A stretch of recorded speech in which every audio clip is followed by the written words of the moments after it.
Module 2, Ecological Collapse and Climate Crisis.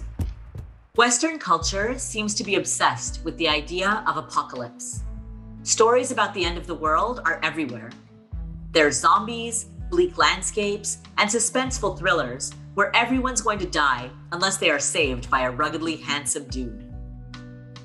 At the very same time, the world is actually facing a form of environmental apocalypse. Scientists around the globe have been warning that an imminent collapse of our ecological system is coming. Yet many are in denial about this. This video discusses the notion of climate collapse. We will ask, when did this collapse really start happening? Who and what is causing it? And who is experiencing the worst of its effects? The founding of nation states through brutality, dispossession, exploitation, and resource extraction had devastating impacts. This is where climate collapse on a global scale began. It was apocalyptic for Indigenous peoples and ecologies around the world. As Anishinaabe theorist and artist Leanne Berasamosaki Simpson says, Indigenous peoples have witnessed continual ecosystem and species collapse since the early days of colonial occupation. We should be thinking of climate change as part of a much longer series of ecological catastrophes caused by colonialism and accumulation-based society. We can't begin to imagine a way out of the destruction of life on Earth without recognizing that ecological and climate crises are the result of the global capitalist system. But it can be difficult to process the complexity and severity of what humanity is facing. Dominant sources of information and knowledge don't adequately address the severity of the crisis. In Canada, there is no government consensus on how or what to teach about climate collapse in schools. Climate change denial still plays an active role in influencing public opinion. Those profiting from the climate crisis, like the fossil fuel industry, are investing heavily in this denial. Meanwhile, many people are spending more time on their screens than outside. This has led to what some have started calling nature deficit disorder. If people are disconnected from the natural world and have limited awareness or understanding of climate collapse, it's easy to remain stuck in cycles of denial. While the realities we are facing on a global scale are daunting, it is essential that we grapple with hard truths. So let's break down who is actually causing climate collapse. Researchers have found that just 100 companies are directly causing the vast majority, about 70%, of climate collapse. Aside from the fossil fuel industry, one of the biggest causes of the climate crisis is industrial agriculture. It causes deforestation, mass pollution, and harms the environment with the use of chemical fertilizers and pesticides. Based entirely on capitalist interests, it remains centered on profit and is a huge perpetrator of land theft from local communities. In addition, it has led to enormous amounts of food waste. A solid third of all food produced on this earth is wasted. That's enough extra food to feed 3 billion people per year or provide enough water for 9 billion people. While large-scale industry is the biggest culprit, the individuals who contribute the most to climate collapse around the world are the very rich. The top 10% of income earners globally consume 20 times more than the bottom 10%. They also use 55% of all global energy related to transportation. The vast majority of this energy comes from fossil fuels. Meanwhile, those who suffer the worst effects of climate change, like flooding, famine caused by drought, and extreme weather events, are mainly the world's poor. These are most often women, Black, and Indigenous peoples. They are those who have contributed the least to climate collapse, and the number of people affected continues to rise.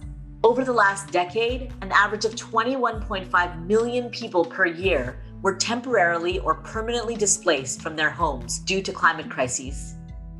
Climate collapse is deeply connected to social injustices, and responses to climate issues are often racist and classist. For example, it's clear that big industry and a minority of people with extravagant lifestyles are responsible for the vast majority of ecological destruction. Yet many name overpopulation as the cause of the problem. This is racist and classist because it is a way to point the finger at growing populations who are mostly non-white and lower income. However, those populations on average use far less material resources than those living in richer places and in higher income brackets. So the problem isn't that there aren't enough resources for everyone. The problem is how capitalist cultures of accumulation and consumption lead to harmful and wasteful practices. Those with the highest levels of consumption are often taught that they are not responsible for the harm to the planet and other people that consumer culture causes. The problem is also how the things that people need to survive, such as food and water, are produced, governed, and shared. Private industry and profit-making are prioritized with little attention to the consequences. Small-scale farmers actually still produce food for over half the world, and it is better quality for our health and for our planet. There is enough abundance on Earth to feed everyone without destroying natural habitats and without taking land from local communities.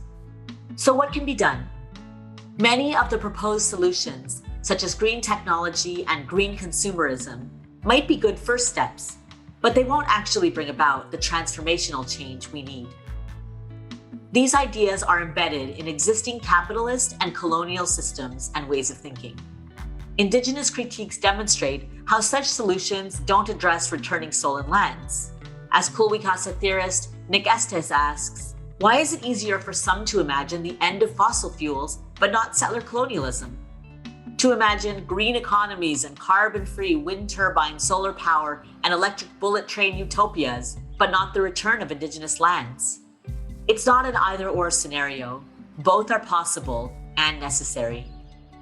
Land back and land defense movements center the fact that in an Indigenous relational approach, humans are not separate from the land.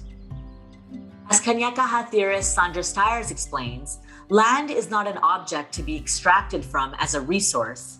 Instead, it's a living, sentient, and moving being with its own consciousness. It is how we make meaning, how we interpret and understand ourselves, one another, and the world. Indigenous populations around the world continually confront those who view land as an extractable resource through land defense. They comprise about 5% of the world's population, but protect 80% of the world's biodiversity. By organizing blockades and attacks on the infrastructures of capitalism, land defense projects aim to stop the flow of capital produced through extraction. In August, a new climate report demonstrated that at least 25% of annual emissions in Canada and the US have been stopped or delayed by Indigenous resistance. Land defense is about keeping land in the hands of Indigenous peoples and out of the control of governments and corporations. It's also about recognizing that there are other ways to live and govern. We are making this video on the lands of the Haudenosaunee and Anishinaabe on Dish with One Spoon Treaty Territory. The Dish with One Spoon is an agreement to take only what we need, to leave enough for those who come after us, and to clean up after ourselves. This is a very different way of understanding how we should govern compared to colonial and capitalist systems. They advocate for endless growth and profit for a few, with no responsibility to the environment or one another. What would it mean to govern in ways that Indigenous peoples have been doing for time immemorial? To rethink our dominant social, political, and economic systems so that we prioritize our relationships and responsibilities to one another, to plant life, animals, and the planet. Land back and ensuring Indigenous sovereignty are essential to these questions. They are the closest solution to global ecological collapse that we have. Strained up room, strained